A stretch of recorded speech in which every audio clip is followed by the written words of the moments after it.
What is up, guys, and welcome back to the garage. All right, we got a lot of work ahead of us today. I'm gonna go ahead and show you guys what I've done so far, and then show you guys what I'm gonna be doing on this episode. So stay tuned. Don't go anywhere. All right, guys. So this is where I'm at so far on the motor. So as you can see, I've already installed both fuel rails. Got the fuel rail to injector lines already in there. Got everything installed. Got the glow plugs in there. Um, as far as the front end accessories, got pretty much most of the brackets on there. I just went ahead and installed this bracket right now. That's the one for the AC compressor. Now, I'm not going to be installing the AC compressor just yet. So what I decided to do was, because I'm not going to be running AC on the truck right now, and I don't want to just be running the AC compressor dry because I don't want to risk messing it up. What I'm going to go ahead and do is I'm gonna fabricate a bracket right here, and then what that's gonna allow me to do is it's gonna allow me to buy just a regular tensioner pulley like this, and then I'll just go ahead and install it right here, and that'll simulate the AC compressor being there. So this way I can still run the same length serpentine belt, and then later on when I want to go ahead and put the AC on, I can just go ahead and take out that bracket from there, install the AC compressor on there, and then, like I said, utilize the same serpentine belt. All right, you guys. So I got everything painted up. Got the dampener painted. Most of like I said, everything's been painted on the motor, and that's what we're after. Just really want that real clean look. Now over here, I got some parts that I've also went ahead and painted. So got this bracket right here. This is for the fuel filter, and then I got the oil cooler right here, which has been completely rebuilt. I took it off, took it all apart, cleaned everything up inside, and installed brand new seals on it. So that one's ready to go. And then I also got some. I got the bracket right here that has to be installed, and that is for that module right there. So, like I said, we got a lot of work ahead of us. So let's get going. All right, guys. So I'm underneath the truck. I'm on the driver's side. So this is where the oil cooler is going to go ahead and mount to. So we're going to go ahead and get that installed right now and start working on the rest. All right, guys. So I just finished installing the oil cooler, and I just wanted to point out one thing. So you see these water passages?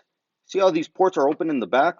These ports are not supposed to be open in the back. They're supposed to be closed. There's freeze plugs that go in there. So what I did was when I installed the heads on the motor, I kind of got a little ahead of myself and I wasn't paying attention. So what I did was I put the passenger on the driver's side and the driver's side on the passenger side. The problem with that was is that the this head was already set up to go on the driver's side, and the same thing with that one. So what I had to do was, if you guys ever, slap a set of duramax heads on a block, and you guys reverse them, don't worry about it. All you got to do is knock out the freeze plugs, which were these. These are the old freeze plugs from the front, and then you can go ahead and install the coolant crossover pipe. And then all you have to do right here is get yourself some new freeze plugs, which are these. Okay. All right. All you gotta do is just get those and drive those in right there and right there, and then that's it. The good thing is that these heads are reversible, because if they weren't, I would really be screwed. So yeah, so we're gonna go ahead and install those, and the easiest way to install these is pretty much just get a socket that can fit inside, and then you can use that to drive them in.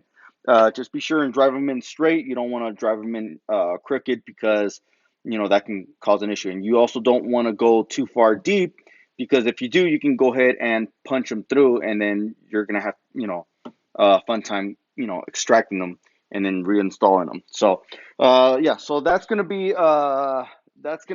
take care of that. We'll go ahead and I'll go ahead and get those freeze plugs in, and then we can go ahead and get the rest of the stuff on the motor. All right, guys. So I was cleaning up the exhaust manifolds and getting ready to install them. I installed the two studs that are on the passenger side.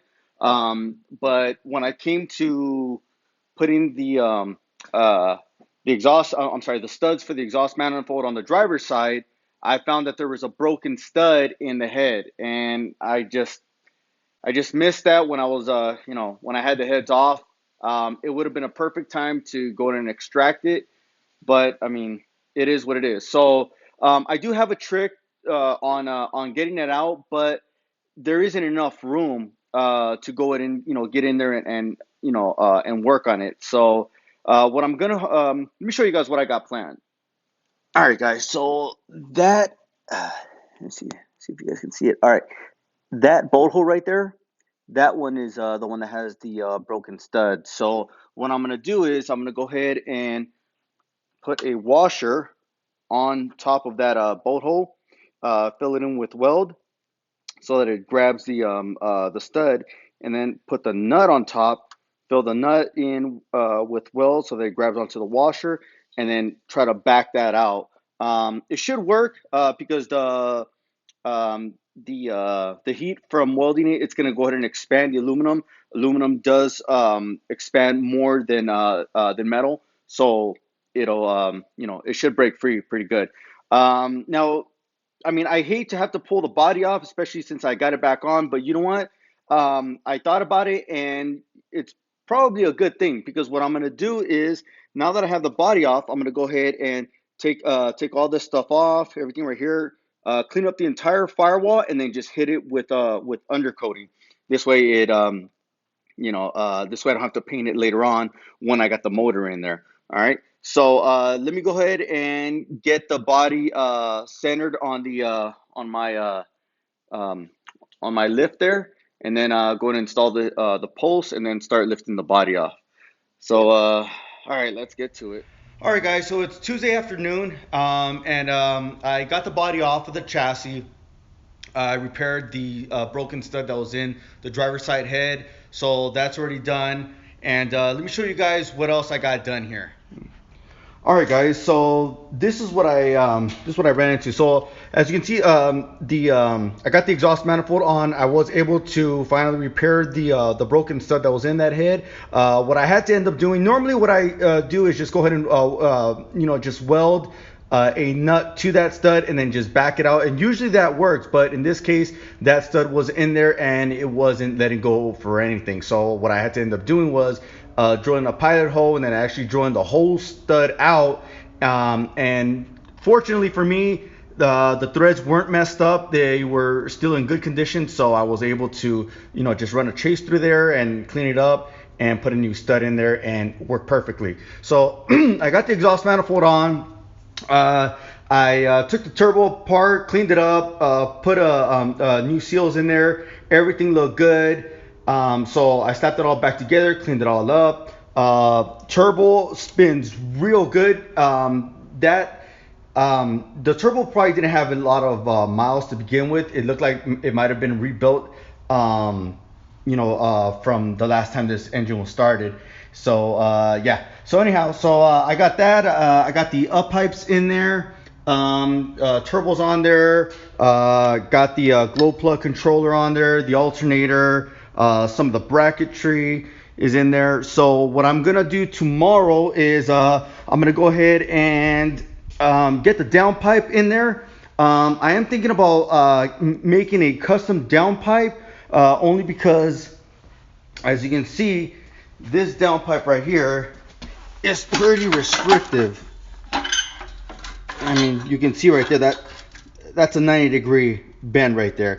And I understand, usually, on the firewalls to the Silverados and the Sierras, that probably will hit the firewall, and that's probably why it needs to have that sharp of a bend. But in this case, I mean, we got all the room we need. So what I was thinking about doing is making a true 3-inch or maybe even a 4-inch, and just have it come down right here and then just have it continue on that way. But obviously the downpipe is just going to go from here to maybe about right there, and then the exhaust will continue from there. So, but I might just use that one just to get the motor running, because I really want to get the motor running this month, or I'm sorry, next month, and so I might just use that. And then I got some of the other things that I need to install, like this coolant pipe right here. Got the piece for the intake right there, and then this will actually need to be. This is the fuel filter housing. So this goes. Hold on, I'm lost right here. Okay, yeah.